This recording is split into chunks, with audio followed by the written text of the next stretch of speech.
चलिए साथियों, अब बायोलॉजी का सेक्शन शुरू करते हैं। तो ये सारे क्वेश्चंस मैं पढ़ के बताऊंगा और इसके जो डिस्क्रिप्शन होगी वहाँ पे थोड़ा समय रुकेंगे 1 से 2 सेकंड, ताकि अगर आपको उसको पढ़ना हो तो आप उसको पॉज करके उसको पढ़ सकें आराम से। तो शुरू करते हैं। पुस्तक द ओरिजिन ऑफ स्पीसीज किसने लिखी है? तो ये लिखी है डार्विन ने लिखी है।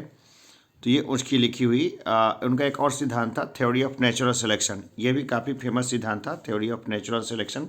तो इसको ध्यान देना है। मानव तंत्र में इंसुलिन किसका चयापचय यानी मेटाबॉलिज्म नियंत्रित करता है? तो देखिए, ये नियंत्रित करता है कार्बोहाइड्रेट का। इंसुलिन कार्बोहाइड्रेट्स के लिए बहुत ज़रूरी है। ठीक है, इंसुलिन अग्नाशय से एक अंतर्स्रावी होता है और ये क्या करता है कि लक्ष्य कोशिकाओं पे ग्लूकोज से ग्लाइकोजिन बनने की प्रक्रिया को भी प्रेरित करता है। तो ग्लूकोजिन कार्बोहाइड्रेट का एक स्वरूप है। निम्नलिखित में से एंटीबायोटिक है। देखिए, एंटीबायोटिक इसमें से 2 हैं, है ना। एक से अधिक इसमें सही है। जैसे कि देखिए, तो पेनिसिलिन एक एंटीबायोटिक है और सल्फाडाइजिन भी एक एंटीबायोटिक है। तो ये दोनों एंटीबायोटिक है क्योंकि ये एंटीबायोटिक का उपयोग बैक्टीरिया जनित रोगों के उपचार के लिए होता है। व्याख्या भी इसका देख लें। निम्न में से कौन सा मुख्यतः कार्बोहाइड्रेट है? तो यह है चावल। मुख्यतः कार्बोहाइड्रेट किस में मिलता है? तो चावल में मिलता है, बड़ी संख्या में मिलता है।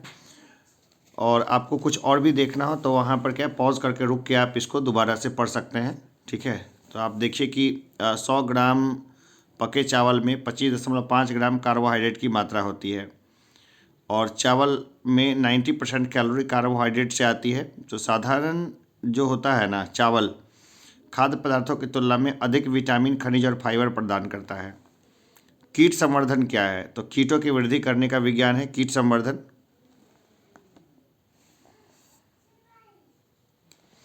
जेनेटिक्स निम्न में से किसका अध्ययन है? तो जेनेटिक्स है आनुवंशिकता और विचरण का अध्ययन। हम लोग देख चुके हैं कि जेनेटिक्स का जो है प्रतिपादन किसने किया था। गर्भ में भ्रूण के विकास को जानने के लिए निम्नलिखित किरणें या तरंगों में से किसका उपयोग किया जाता है? देखिए, अल्ट्रासाउंड को ही प्राध्वनिक तरंगे कहते हैं, तो उसी का यूज किया जाता है। इंग्लिश वाले में कोई समस्या हो, हिंदी वाले में, तो इंग्लिश वाला एक बार देख लेना बेस्ट होता है। निम्न में से कौन एक सच्चा फल नहीं है? तो देखिए, सेब एक सच्चा फल नहीं है। जैसे देखिए, जैसे कोई फल है ना, उसके निर्माण में जब अंडाशय के अलावा अन्य भाग जो है शामिल हो तो ऐसे फल को असत्य फल कहते हैं। देखिए, जब फल के निर्माण में अंडाशय के अलावा कुछ अन्य भाग भी शामिल हो तो ऐसे फल को असत्य फल कहते हैं। जैसे सेब, काजू, नाशपाती, ये सब क्या असत्य फल है।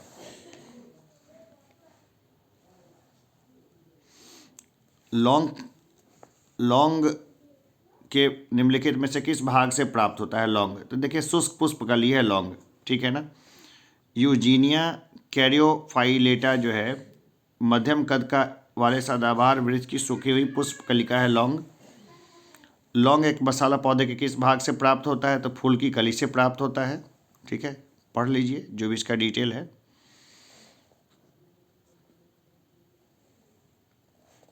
दांतों वगैरह के लिए इसका बहुत अच्छा इस्तेमाल होता है।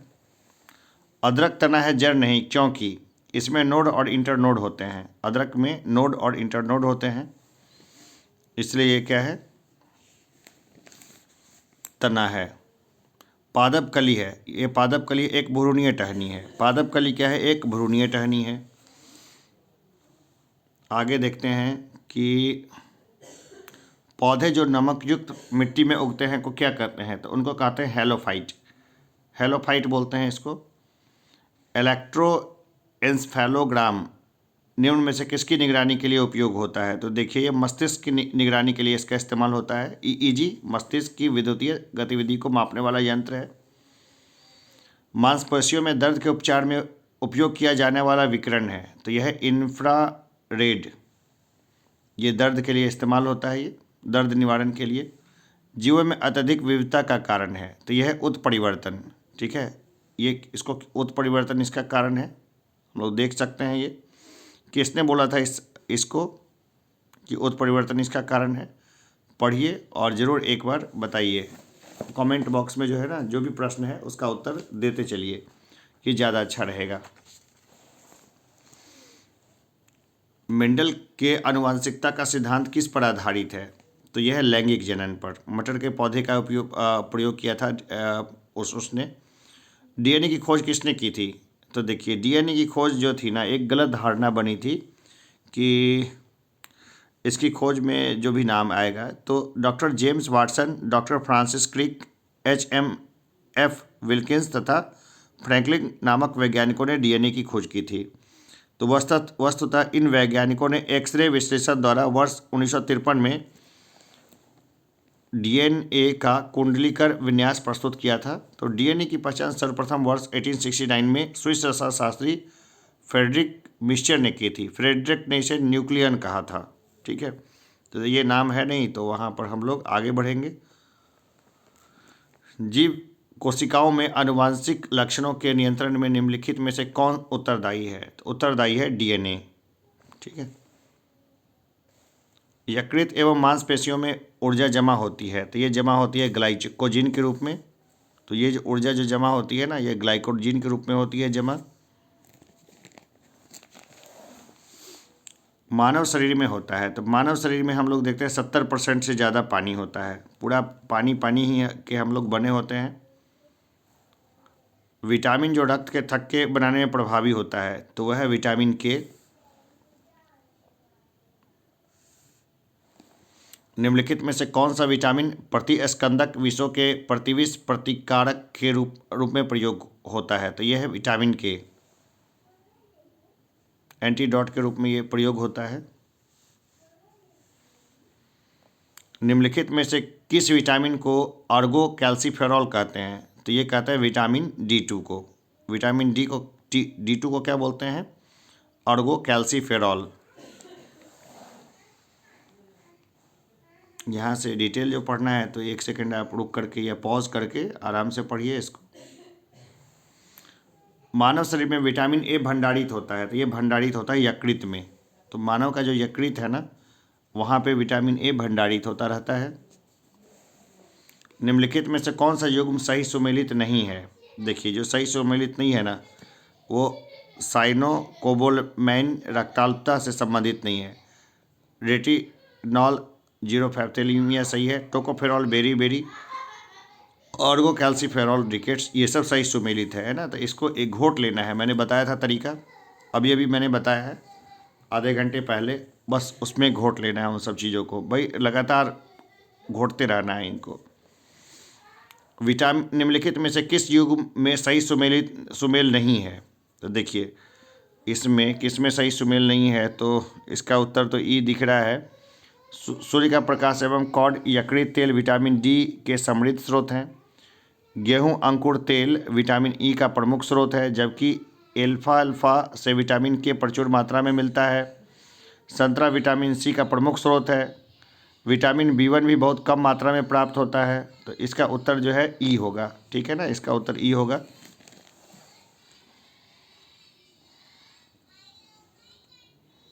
जिस विटामिन में कोबाल्ट होता है वह है, तो वह है B12 में कोबाल्ट होता है। ठीक है, एक स्वस्थ वयस्क मनुष्य में रक्त का कुल परिमाप होता है, तो ये होता है 5 से 6 लीटर। 5 से 6 लीटर होता है ये, आप इसको देख लीजिएगा। और वजन के अनुसार से ये वैरी करता है। तो इसके डिस्क्रिप्शन को भी एक बार पढ़ते चलना है ना, इसलिए मैं 1-2 सेकंड रुकता हूँ, पॉज करके पढ़ लेना है अगर ज़्यादा टाइम लगे तो। आधान ट्रांसफ्यूजन में रक्त न केवल रक्त के प्रकार में बल्कि डैश में भी संगत होना चाहिए। तो RH कारक में भी संगत होना चाहिए। अगर RH फैक्टर अलग अलग है तो मामला गड़बड़ हो सकता है। ठीक है, RH कारक की खोज किसने की थी? लैंडस्टीनर और वीनर ने रिसस बंदरों के रक्त में की थी। तो जो इसका जो डिस्क्रिप्शन है ना, वहाँ से भी प्रश्न आने की पूरी संभावना होती है। तो डिस्क्रिप्शन को तो हमेशा देखना है। इनमें से रक्त दाब का मापक यंत्र कौन सा है? तो यह है स्फिग्मोमैनोमीटर। इसी से हम लोग है रक्त दाब का हम लोग पता करते हैं। वृक्क से प्रति मिनट औसत रक्त प्रवाह होता है। तो देखिए 1200 सीसी का जो है रक्त प्रवाह होता है। एकदम सिंपल क्वेश्चन है। मतलब स्कूल जो है ना, डायरेक्ट स्कूल के बायोलॉजी के 7वां या 8वां में है, सीधा उठा करके यहाँ पे डाला गया है, कोई डेटा उठा या कुछ भी चीज़, कुछ भी चेंज नहीं है। इंसुलिन है। अब देखिए इंसुलिन क्या है, ये तो रिपीट कर रहा है क्वेश्चन। ये एक प्रोटीन है। इंसुलिन क्या है, एक प्रोटीन है। कहाँ से स्रावित होती है? इंसुलिन पैंक्रियाज अर्थात अग्नाशय के अंतःस्रावी भाग लैंगरहैंस की दीपिका की बीटा कोशिकाओं से स्रावित होने वाला जंतु हार्मोन है। संरचना की दृष्टि से यह एक सूक्ष्म पेप्टाइड यानी प्रोटीन है जिसकी संरचना 51 अमीनो अम्लों से होती है। यह शरीर में ग्लूकोज के उपापचय को नियंत्रित करता है। निम्नलिखित में कौन सा हार्मोन है? तो इंसुलिन हार्मोन है। भाई सीधा सा है। इंसुलिन क्या है? प्रोटीन भी है, हार्मोन भी है। महिला सेक्स हार्मोन है। तो महिला सेक्स हार्मोन जो है ना, वो एस्ट्रोजन है। एस्ट्रोजन को महिला सेक्स हार्मोन कहते हैं। तो एस्ट्रोजन में उत्तेजना का अभाव होता है। तो हम लोग देखते हैं जो बाकी सब जो है ना, वो चीज़ें तो शो होती है इसमें, लेकिन उत्तेजना नहीं दिखता है। वो टेस्टोस्टेरोन में होता है जो पुरुषों में होता है।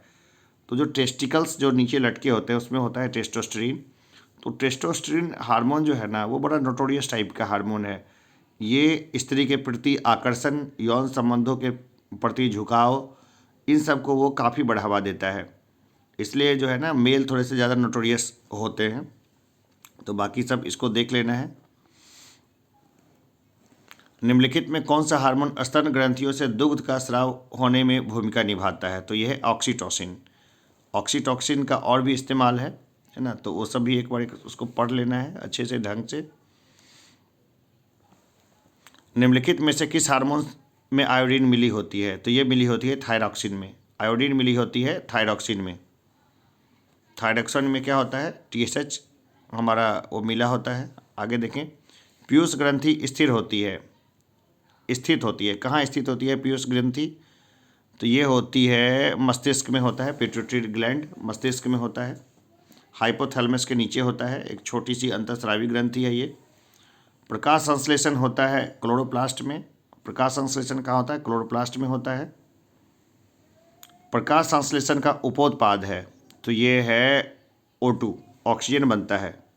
प्रकाश संश्लेषण से जो बनता है ना, वो O2 बनता है, और उसी के कारण जो है बड़ी संख्या में ऑक्सीजन का लेवल जो है हमारे यहाँ मेंटेन रहता है।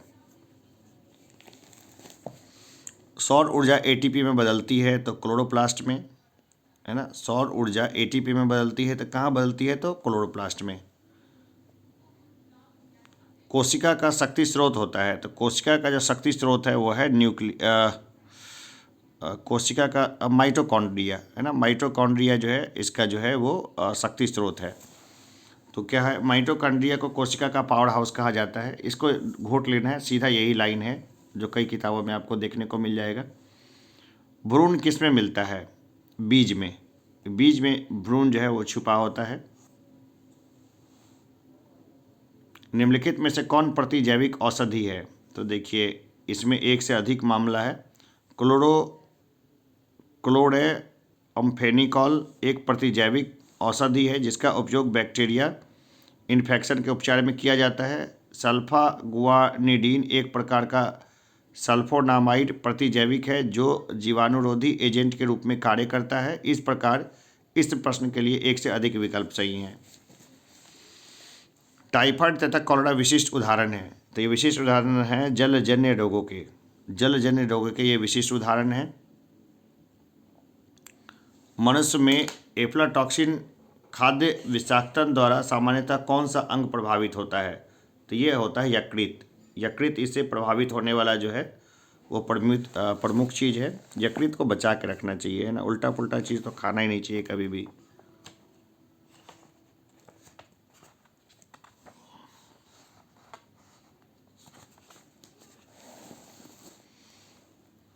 ठीक है, तो ये क्या है? मुख्य पाचक ग्रंथि है यकृत। इसको हम लोग देखते हैं। मनुष्य के शरीर के किस अंग में लिम्फोसाइट का निर्माण होता है? देखिए मनुष्य के शरीर में तिल्ली या प्लीहा, थाइमस ग्रंथि, अस्थिमज्जा आदि में लिम्फोसाइट का निर्माण होता है। तो एक से अधिक वाला मामला हो जाएगा। तो लिम्फोसाइट एक प्रकार की श्वेत रक्त कणिकाएं होती है जो गश्ती सेना की भांति समस्त शरीर में घूमती रहती है तथा सुरक्षा तंत्र के सारे भागों के बीच सामंजस्य स्थापित करती है। ओंकोजीन संबंधित है, ये संबंधित है कर्क रोग से। कर्क रोग यानी वही कैंसर का मामला है वो। ठीक है। रक्त कैंसर ल्यूकेमिया की रोकथाम में प्रयोग किया जाने वाला रेडियो समस्थानिक है। तो देखिए कौन सा समस्थानिक है, तो रेडियो फास्फोरस P32 तथा कोबाल्ट 60 है ना। P32 और कोबाल्ट 60 दोनों है। इसका उत्तर एक से अधिक हो जाएगा, ई इसका उत्तर हो जाएगा। तीव्रता एवं प्रयोज्यता के आधार पर निम्नलिखित में से कौन सा कर्क रोग उत्पन्न कर सकता है तथा उसका उपचार भी। देखिए उपचार भी का जहाँ तक मामला है तो वो है आयनीय विकिरण। आयनीय विकिरण जो है उसके कारण कर्क रोग यानी कि कैंसर हो भी सकता है और उसका उपचार भी हो सकता है। सहज प्रणाली का परिवर्धन निम्नलिखित में से कौन सा है, तो यह प्रणाली की स्वपोषी क्रिया। प्रणाली की स्वपोषी क्रिया।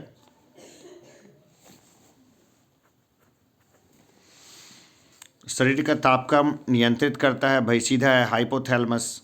हाइपोथैलेमस जो है शरीर का तापक्रम को नियंत्रित करता है, कान के नीचे होता है। मोबाइल से ज़्यादा बात करने पर ना हाइपोथैलेमस गड़बड़ हो सकता है, तो ज़्यादा कान से फ़ोन से बात करना नहीं चाहिए।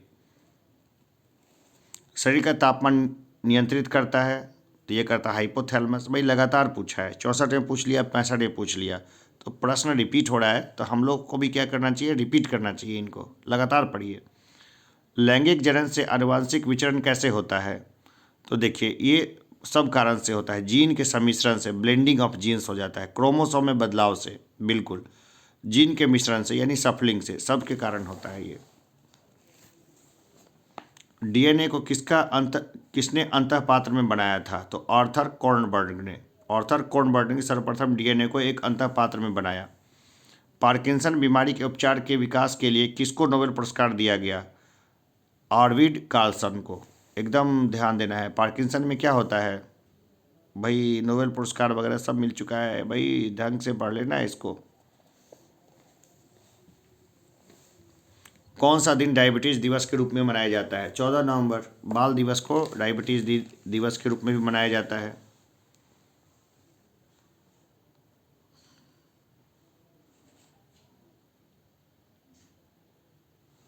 आगे हम लोग एक सवाल और छूट गया था हमारा, देख लेते हैं। सबसे छोटा जीव जो स्वयं विकास एवं प्रजनन करने में समर्थ है, तो वो है माइकोप्लाज्मा। ठीक है, माइकोप्लाज्मा सबसे छोटा जीव है जो स्वयं विकास एवं प्रजनन करने में समर्थ होता है। किसकी कोशिका में कोई एंजाइम नहीं होता है, तो देखिए विषाणु वायरस की कोशिका में कोई एंजाइम नहीं होता है। जहाँ वो जाता है ना, उसी का एंजाइम का इस्तेमाल करके आगे बढ़ता है।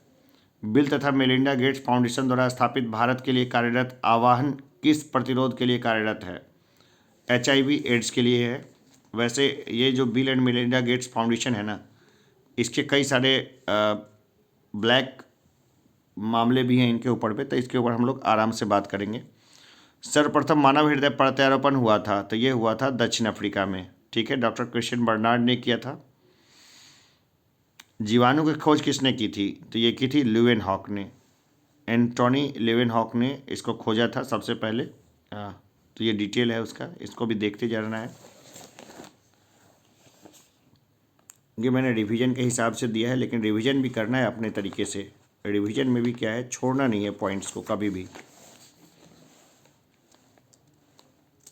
बायोडिग्रेडेबल अपशिष्ट को आमतौर पर किसकी मदद से उपयोगी पदार्थ में बदला जा सकता है, तो वह क्या है, तो वह है बैक्टीरिया। ठीक है, बैक्टीरिया से बदला जा सकता है। कणीय तत्व क्या है, तो यह है वायु प्रदूषक।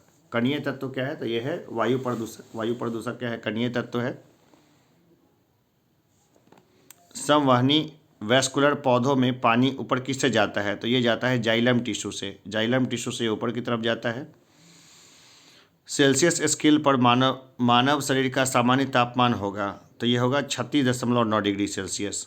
ठीक है, 36.9 डिग्री सेल्सियस होगा, जो इक्वल होगा 98.6 डिग्री फ़ारेनहाइट के।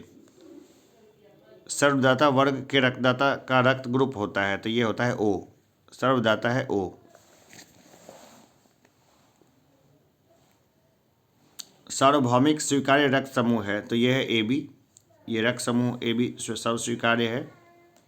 हड्डियों की पढ़ाई विज्ञान की किस शाखा के अंतर्गत होती है, तो ये होती है ऑस्टियोलॉजी के अंतर्गत। हड्डियों की पढ़ाई के लिए ऑस्टियोलॉजी। कशेरुक रज्जु में से कितनी जोड़ी तंत्रिकाएं निकलती है? तो ये निकलती है 31 जोड़ी। मनुष्य के जीवन काल में कितने दांत 2 बार विकसित होते हैं? 20 दांत, है ना, 2 बार विकसित होते हैं। और 12 दांत केवल 1 बार पैदा होते हैं। मनुष्य की खोपड़ी में कितनी अस्थियां होती है? तो देखिए 28। भाई अलग अलग गणना है तो उस गणना के चक्कर में नहीं पड़ना है, 28 बस याद रखिए, काम चल जाएगा। तो कपाल में 8, मुख में 14, कंठिका में 1, कान में 6। मनुष्य के शरीर में पैर की हड्डी ठोस होती है, ठीक है ना। पैर की हड्डी क्या होती है? ठोस होती है। मनुष्य के शरीर में पैर की हड्डी क्या होती है? ठोस होती है ना। कहीं कहीं पे खोखली भी देखने को मिलेगा, ध्यान नहीं देना है। ठोस होती है मतलब ठोस होती है, ठीक है। आगे बढ़े। 20 वर्ष की आयु में मानव शरीर में हड्डियों की संख्या होती है लगभग, तो ये लगभग इनमें से कोई नहीं, 206 हड्डी होती है, जो कहीं नहीं दिया हुआ है। अक्षीय कंकाल और उपांगीय कंकाल 2 में भटी होती है। निम्नलिखित में कौन सा मनुष्य में अवशेषीय अंग नहीं है? तो सामने वाले चपटे दांत कृंतक जो है, इंसीजर्स, ये अवशेषीय अंग नहीं है। अवशेषीय अंग वो अंग होते हैं ना जिनका काम नहीं रह जाता है कोई बाद में, ठीक है। बाकी तो है, आप देख लीजिए इसको। जैविक सिस्टम में रासायनिक क्रिया की प्रक्रिया को तेज करने में उत्तरदायी पदार्थ है, तो यह है एंजाइम। ये तेज कर देता है किसी भी प्रक्रिया को। विटामिन जो खट्टे फलों में पाया जाता है तथा चर्म को स्वस्थ रखने में जरूरी होता है, तो यह है विटामिन सी, ठीक है। खट्टे फलों में पाया जाता है, चर्म को सही रखने में है, खाना चाहिए इसको। नींबू, संतरा, नारंगी, अमरूद, ये सब जरूरी है। एस्कॉर्बिक अम्ल होता है इसमें। दूध किसका घटिया स्रोत है? तो दूध जो है घटिया स्रोत है विटामिन सी का। विटामिन सी होता है लेकिन बहुत कम मात्रा में, ठीक है, बहुत कम मात्रा में। विटामिन सी का रासायनिक नाम है तो यह एस्कॉर्बिक अम्ल। इल्यूरिन प्राप्त होता है, तो यह प्राप्त होता है डहेलिया की जड़ों से, है ना। ये क्या है? पॉलीसेकेराइड है जो डहेलिया की जड़ों में पाया जाता है। 80% से अधिक सेल में पाए जाने वाला पदार्थ है, तो यह है जल, ठीक है। 80% से ज़्यादा जो है एक सेल में जो होता है वो क्या होता है? जल होता है। हम लोग तो बने ही हैं किसके? जल के, है ना। तो एक दिन इंसान को कहाँ मिल जाना है? जल में। अरे नहीं भाई, राख में मिल जाना है। चलो जो भी हो, जैसा भी हो, पानी भाप बन के उड़ जाएगा, हम लोग कहीं बरस जाएंगे। चलो आगे बढ़ते हैं। वर्तमान प्रमाण के अनुसार पृथ्वी पर जीव का उद्गम 2 लाख वर्ष पूर्व हुआ। इस युग में प्रोटोजोआ, शैवाल एवं जीवाणु थे, तो ये बहुत पहले थे। 3.5 अरब पूर्व हो चुका था ये मामला, तो उनमें से कोई उत्तर नहीं होगा, ठीक है ना। 2.3 अरब पूर्व माना जा सकता है नीलहरी शैवाल का उद्भव। निषेचन की क्रिया कहाँ पर होती है? जब स्पर्म जब मिलता है ओवरी से, तो वो कहाँ मिल जाता है? तो वो फैलोपियन ट्यूब में मिलता है, जो अंडवाहिनी के नाम से हिंदी में जाना जाता है, वहाँ मिलता है, ठीक है ना।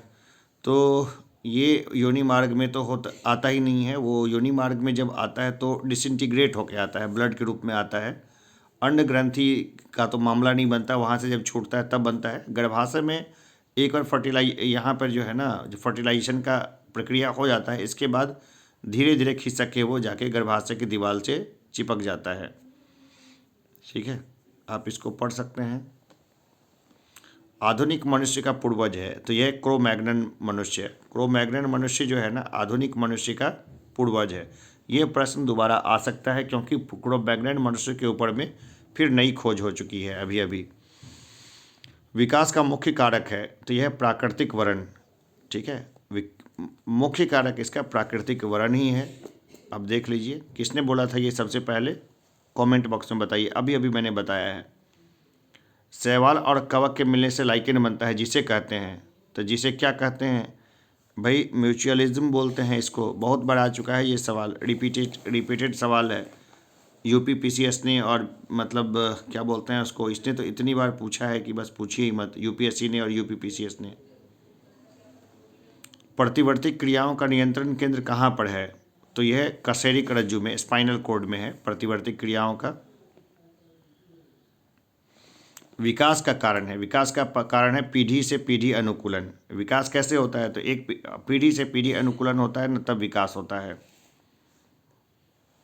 कच्चे फलों को कृत्रिम रूप से पकाने के लिए प्रयोग में लाई जाने वाली गैस का नाम है, तो कौन सी गैस है? एसिटिलीन भी यूज आती है और एथिलीन भी, ठीक है, एसिटिलीन भी और एथिलीन भी, ये दोनों ही गैस यूज आती है।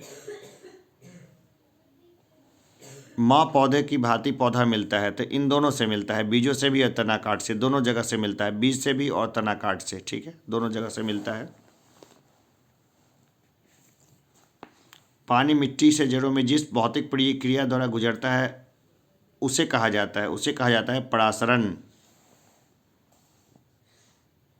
जल से बाहर निकाले जाने पर मछलियां मर जाती है, क्योंकि वे श्वास नहीं ले पाती हैं। मछलियां सांस ही नहीं ले पाती है तो मर जाती हैं। ठीक है, सिस्टम ये ऐसा बना हुआ है कि वो सांस लेती है गलफड़े से। गलफड़ा कहाँ होता है? तो गिल्स, वो हवा से ऑक्सीजन नहीं खींच सकता है, वो पानी से ही ऑक्सीजन ले सकता है। इस हिसाब से वो बना होता है। जहाँ जीव रहता है उस सटीक जगह को क्या कहते हैं? भाई आवास कहते हैं। सिंपल सी बात है भाई, आवास में ही तो कोई रहता है। मधुमक्खी कॉलोनी के सदस्य एक दूसरे को किस प्रकार पहचानते हैं? तो देखिए, गंध से पहचानते हैं। और मधुमक्खी ये कितनी दूरी पे खाना मिलेगा और कैसे है, ये सब जानने के लिए नर्तन के द्वारा एक दूसरे से वो कम्युनिकेशन करते हैं, नर्तन के द्वारा।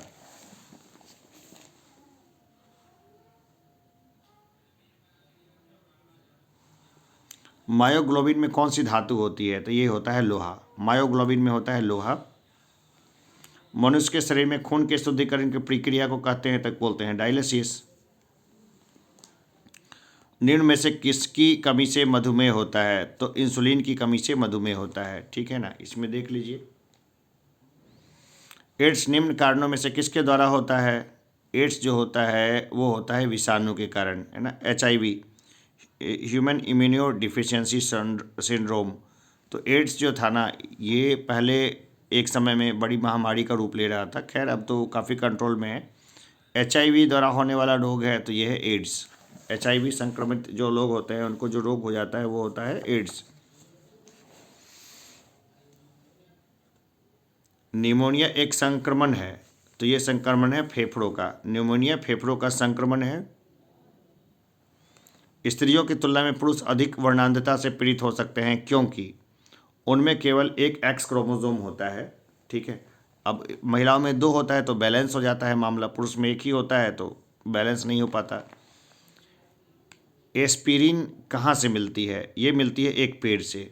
एस्पिरिन जो है ना, ये एंटीपायरेटिक दवाएं हैं जो वेदना निवारक हैं।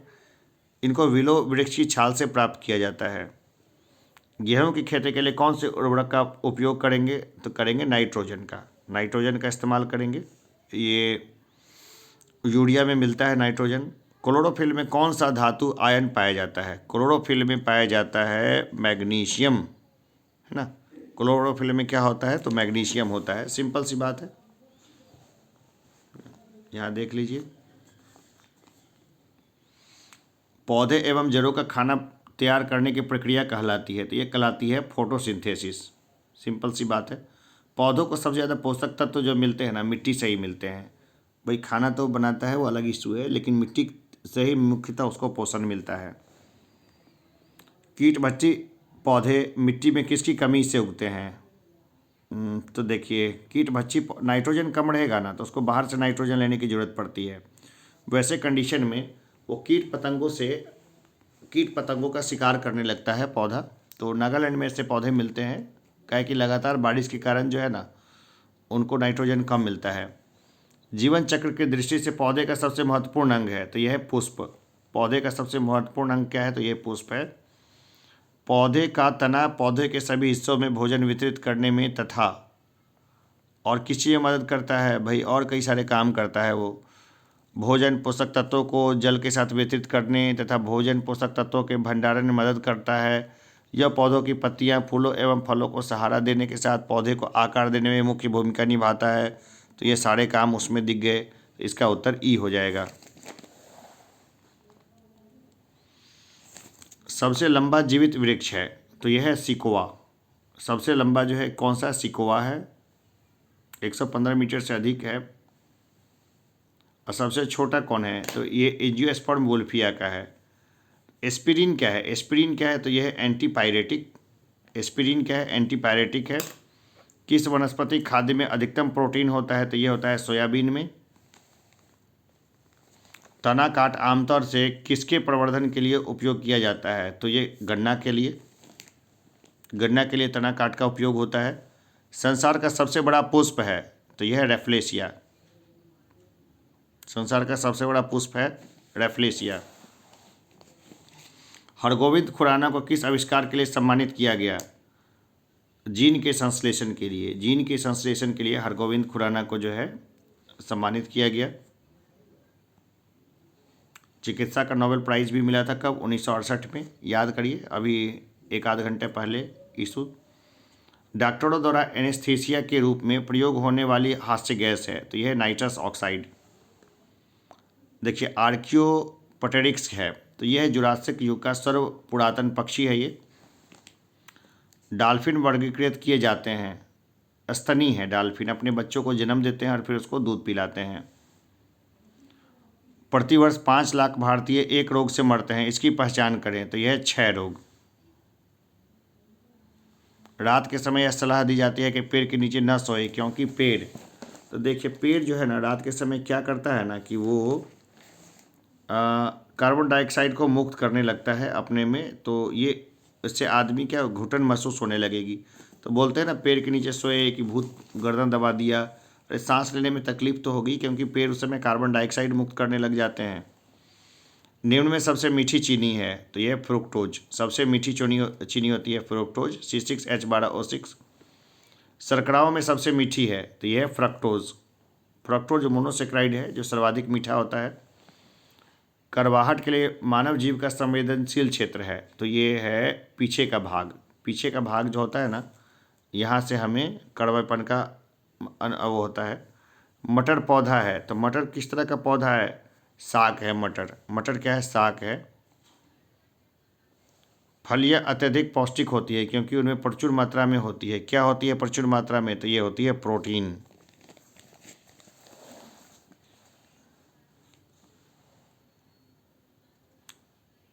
थायराइड ग्रंथि थायरॉक्सिन स्रावित करने के लिए उत्तेजित करने वाला अंतःस्रावी हार्मोन कौन सा है? तो यह है TSH। ये TSH है। ये थायराइड ग्रंथि की खराबी किसकी कमी के कारण होती है? तो आयोडीन की कमी के कारण होती है थायराइड ग्रंथि की खराबी।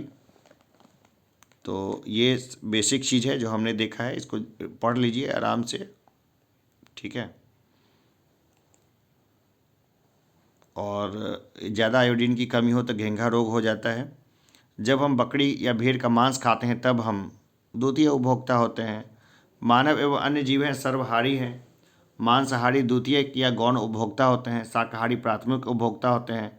प्राथमिक उत्पादक है ना वो पौधे होते हैं। तो चलिए यहाँ बायोलॉजी के हमने प्रश्नों को देखा, तो साइंस का इसी तरह साइंस का सेक्शन ख़त्म हो गया। तो साइंस के सेक्शंस को अगर आप यहाँ से देख लेते हैं ना, तो 20 से ऊपर क्वेश्चन जो है ना एज सच आपको यहीं से उठ के आने वाला है, यहाँ कहीं और से नहीं आएगा। इसको तो हमेशा रिवाइज करिए, और कोई नया चीज़ आता है ना अगर, तो उसको पढ़ते रहिए, या फिर स्कूल लेवल की जो किताबें होती है उसको मैं सलाह दूंगा पढ़ने के लिए। ज़्यादा परेशानी हो तो अपने छोटे भाई बहनों को पढ़ाइए जो स्कूल लेवल में साइंस पढ़ रहा हो। उस समय में क्वेश्चन कोई नहीं छूटेगा, बहुत आराम से हो जाएगा। क्वेश्चन BPSC के बहुत सामान्य होते हैं, और मैक्सिमम जो छात्र होते हैं ना, मतलब वो एग्ज़ाम के समय में आते आते हिचकने लगते हैं। कई लोग डर जाते हैं, कई लोग अन्य माया मोह के शिकार हो जाते हैं। वही गर्लफ्रेंड बॉयफ्रेंड का चक्कर, कोई और फ्रस्ट्रेशन, कुछ और वासना के चक्कर में पड़ जाते हैं। तो इन सब के कारण 90% लोग जो है ना वो पहले ही दौर से बाहर हो चुके होते हैं। अगर आपके पास हार्ड वर्क और स्ट्रेंथ ऑफ कैरेक्टर की क्षमता, स्ट्रेंथ ऑफ कैरेक्टर है, तो आपका सफलता निश्चित है जो होगा। तो चलिए फिर मिलते हैं एक छोटे से ब्रेक के बाद। धन्यवाद।